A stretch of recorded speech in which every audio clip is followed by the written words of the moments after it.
pemeriksaan apa sih dan bisa dijelaskan agendanya berapa pertanyaan? Nah, mungkin Bang Deren boleh jelasin. Ya, kita hari ini memenuhi panggilan untuk keterangan tambahan dari pihak penyidik. Tadi kurang lebih untuk masukan aja ada sekitar 20 pertanyaan lebih. Kita baru saja selesai pemeriksaan. Kita memberikan keterangan-keterangan tambahan dan mengantarkan juga bukti-bukti pendukung dan tambahan terkait laporan yang kita buat kemarin, terutama laporan-laporan keuangan ya, karena ada berita yang beredar bahwasannya Masokan ada terlibat utang dengan terlapor, dari berita itu sempat beredar gitu. Jadi ini tadi kita baru saja berikan laporan-laporan keuangan yang kita print dari rekening Masokan terkait semua transaksi yang dilakukan Masokan selama 2 tahun masa aktif pernikahan ya. Jadi ini bukan nominal yang kecil, banyak sekali ya. Jadi kalau dibilang Masokan ada hutang dengan terlapor atau dengan siapapun, ya silakan ambil langkah hukum, buktikan saja, mau ambil secara pidana ataupun perdata silakan. Intinya beliau tidak merasa ada hutang dengan siapapun, tapi jika ada yang merasa memiliki kewajiban dari pihak beliau untuk ditunaikan kepada mereka, ya silahkan ambil langkah yang mereka tahu.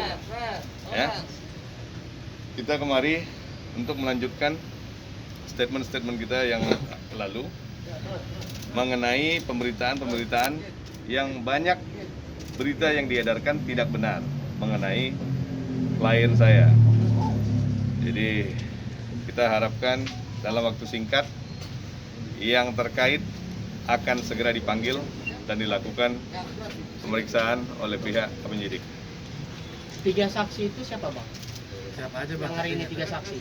3 saksi ya, terutama satu Mas Okan sebagai pelapor, yang 2 itu pihak internal yang ada di dalam rumah Mas Okan yang tahu persis kejadian ini dari mulai hari A sampai dengan akhir.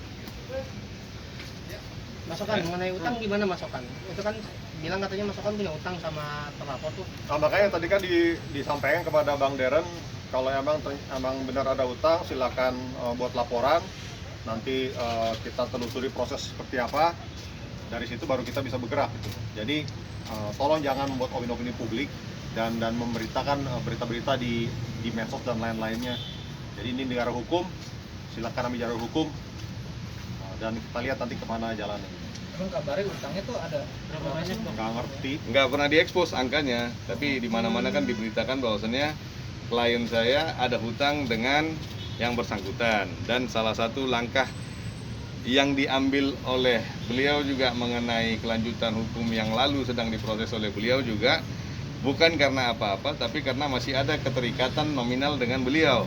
Jadi tidak mau diputuskan, maka itulah langkah untuk mengikat supaya beliau masih terikat dengan mereka gitu. Jadi ya diperjelas saja lah, nominalnya diperjelas. Kalau memang ada pending, diperjelas nominal, bagaimana cara pengambilannya, untuk apa, seperti apa, mana buktinya, kan gitu. Kalau memang ada ya kita selesaikan jika memang ada. Tapi kalau memang tidak ada, ya janganlah diumbar-umbar kan gitu. Dan kalau memang tidak puas, mau mengambil langkah hukum, silakan. Ini jadi merembet kemana-mana, Masokan sampai utang-utang segala pembahasannya. Ya intinya kan sekarang kan yang dibagikan opini publik. Makanya saya bilang, makanya saya tuh udah setahun juga saya tidak keluar di media karena saya mengumpulkan bukti-bukti. Dan kalau emang ada hal-hal yang menurutnya harus diluruskan, buatlah laporan gitu loh. Jangan membuat opini publik, bikin caption, posting-posting di media sosial dan lain-lain. Itu kan jadi menggiring opini publik. Kalau emang niatnya mau membuat sesuatu yang clear, silakan buat laporan di polisi. Disinilah terbukti gitu loh. Seperti contohnya di Polsek Limo, dia bikin laporan, tidak terbukti, diberhentikan. Jadi kita tahu, jadi kita tidak mengira-ngira, tidak membuat opini publik dan merusak nama baik seseorang gitu loh. Karena kan polisi memberhentikan kan bukan hanya memberhentikan, karena ada proses yang dijalankan. Dan ada hal yang tidak terbuktikan. Iya, dan tidak terbukti gitu loh. Jadi Dan terkait berita yang diinfokan bahwasannya Mas Okan membuang barang-barangnya seseorang dari rumah. Ya, ini ada foto-fotonya bahwasannya barang itu ada screenshotnya bahwasannya yang bersangkutan sendiri yang meminta barang itu untuk dikeluarkan secara berangsur. Ini screenshotnya, ya, secara berangsur, gitu ya, untuk dikeluarkan. Ini foto-foto barang-barang itu masih tersusun rapi sesuai dengan susunan yang dilakukan oleh yang bersangkutan sendiri. Jadi tidak ada yang dibuang, tidak ada yang diusir. Jadi ini Mengenai disuruh keluar, ada request dari yang bersangkutan sendiri yang menggunakan lawyernya sesuai dengan request, sesuai dengan keinginan. Bahwasannya mereka membuat kesepakatan bersama bukan sesuai keinginan Mas Okan, tapi dari sisi yang oposisinya, mereka buat kesepakatan bersama untuk L keluar dari rumah itu. Jadi bukan diusir. Jadi ini ada kesepakatan bersamanya. Ya. Bukan diusir ya. Bukan diusir. Oke, dan barang tidak ada yang dibuang-buang keluar. Jadi kan dia selalu bilang kalau saya membuang barang-barang dia untuk diusir. Yang minta untuk cicil barang dia. Saya mengeluarkan barang-barang dari kamar itu karena permintaan dia. Dia minta cicil. Lalu gue mengeluarkan barang sesuai dengan permintaan dia. Dan bukan kita buang, gue tetap mengeluarkan dan tersusun rapi. Untungnya gue foto. Jadi gue punya barang bukti. Kalau gue hanya ngomong, susah orang-orang kayak begini. Jadi makanya gue paham apa yang gue hadapi. Makanya gue kumpulin data-data supaya clear gitu loh. Tidak ada pengusiran, tidak ada pembuangan barang. Semua itu ada buktinya dan udah gue serahkan ke penyidik. Seperti itu. Dan dia bilang juga pemberhentian kasus ini karena ada pengkhianat. Ada yang mengubah BAP. Sekali lagi gue jelaskan.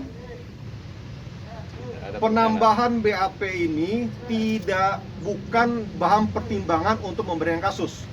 Karena itu datang dari detik terakhir, itu hanya menambahkan aja.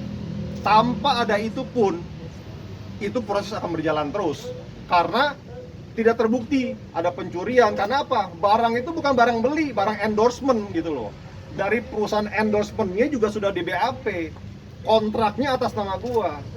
Cincinnya pun logonya logo dalam kontrak gua. Secara hukum itu punya gua sebenarnya kalau ngomong diterusuri lagi.